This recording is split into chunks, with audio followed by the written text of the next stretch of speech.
Kembali dalam Telisik Hukum masih bersama Profesor Dr. Okto Hasibuan. Pak Okto, dari sekian banyak diskusi dan juga tadi kesaksian dari dua penelpon tadi, ada satu hal yang mungkin cukup menarik kita bicarakan terkait dengan hal ini. Apakah dengan keadaan, apalagi dengan kondisi sekarang, force major bisa menjadi alasan untuk melakukan restrukturisasi ataupun melakukan pembenaran untuk tidak membayar itu? Gimana Pak? Jadi begini ya, mengenai source force major ini kan ramai memang ini setelah adanya terutama ada COVID seperti ini ya. Jadi kalau force major itu kan ada dua itu sebenarnya force major ini. Force major itu ada dikatakan relatif, ada yang absolute. Nah, jadi kalau yang absolute itu mungkin sudah tahu bahwa itu sama sekali tidak mungkin. Katakanlah contohnya itu saya katakan itu bahwa kalau umpamanya ada perjanjian sewa rumah, ya kan? Kemudian rumahnya itu musnah, nah otomatis nggak ada lagi yang diperjanjikan, itu mutlak itu force major absolut kan. Kalau relatif sih seperti COVID ini umpamanya ada keadaan membuat dia tidak mampu membayar karena situasi yang masih bencana alam umpamanya kan, bencana alam atau non alam umpamanya, itu relatif. Artinya keadaan membuat dia tidak mampu membayar itu bisa digunakan sebagai force major sampai habis. Setelah habis dia wajib gitu loh.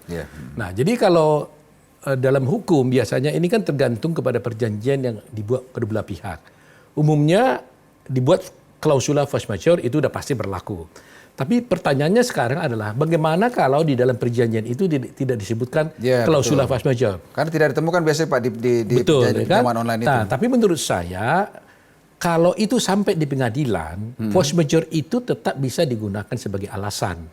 Asal dia bisa buktikan keadaan force major itu. Nah, seperti COVID-19 umpamanya, ini kan nggak perlu susah membuktikannya, keadaannya kan sudah jelas.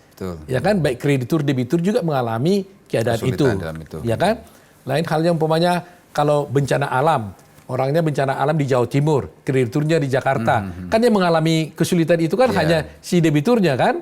Nah, tapi ini kan dua-duanya mengalami. Jadi artinya semua, jadi boleh katakan ini sudah menjadi pengetahuan umum bahwa memang ada COVID-19 mengakibatkan orang tidak mampu, bisa membuat dia tidak mampu melakukan kewajibannya. Persoalannya adalah apakah masyarakat mengerti konteks force major yang bisa diterima, kan itu persoalannya. Karena force major ini bisa disampaikan secara baik-baik kepada kreditur karena kreditur juga tahu.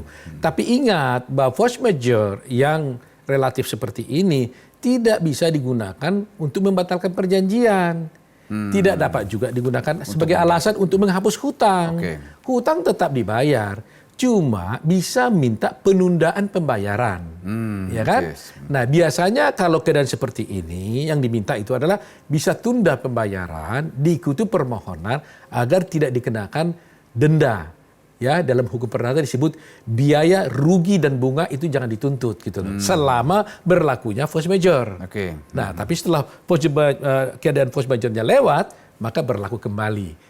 Nah, jadi bisa dinegosiasikan ini antara si debitur dengan kreditur. Saya bilang, tapi apa mungkin ini bisa diberlakukan Pak dalam konteks sama ya? Kredit besar dengan kredit kecil sama saja ya?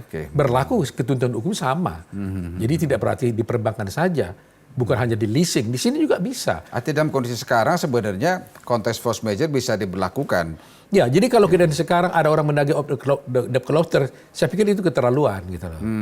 Jadi mestinya dia tahu kan, kalau coba bayangkan, dia kan minjem uang, waktu dicek dia pegawai, sehingga dia hitung, dia gajinya umpamanya 1 bulan 3 juta. Pinjaman dicicil umpamanya 1 bulan 500.000. Masih mampu. Tiba-tiba dia nggak kerja. Dari mana bayarnya? Betul. Diperas tulangnya juga nggak akan keluar apa-apa di situ. Iya kan? Untuk itu maka dengan etikat baik dia bisa datang pada kreditur. Dia bilang, saya tidak mampu bayar sekarang. Mohon ditunda pembayarannya setelah selesai COVID. Nah, selama COVID ini mohon ditunda juga, jangan dikenain bunga umpamanya. Atau setidak-tidaknya jangan dikenain denda. Betul. Gitu. Itu bisa dinegosiasikan. Berarti masih banyak persoalan yang harus kita benahi Pak ya dalam konteks pengetahuan masyarakat, terutama calon debitur ini tentang pinjaman online sendiri, dan tentunya pihak regulator OJK di sini yang harusnya juga mensosialisasikan lebih masif agar masyarakat tidak terjebak ya Pak Otto ya. Pak Otto, terima kasih banyak Pak Otto kedatangannya. Sangat mencerahkan informasi yang Bapak berikan kepada kami semua. Semoga masyarakat yang menonton juga semakin lebih berhati-hati dalam mengajukan pinjaman online sehingga tidak terjebak dalam proses tadi gali lubang tutup lubang yang tiada henti. Terima kasih Pak Otto. Terima kasih Oki. Dan pemirsa Nusantara, demikian program Terisik Hukum pada episode kali ini. Semoga apa yang kami bincangkan tadi, diskusikan tadi dapat memberikan wacana baru bagi Anda dan juga dapat menjadi sebuah pengetahuan baru, khususnya pengetahuan hukum bagi Anda. Kita akan jumpa lagi dalam episode-episode selanjutnya. Selamat malam dan sampai jumpa.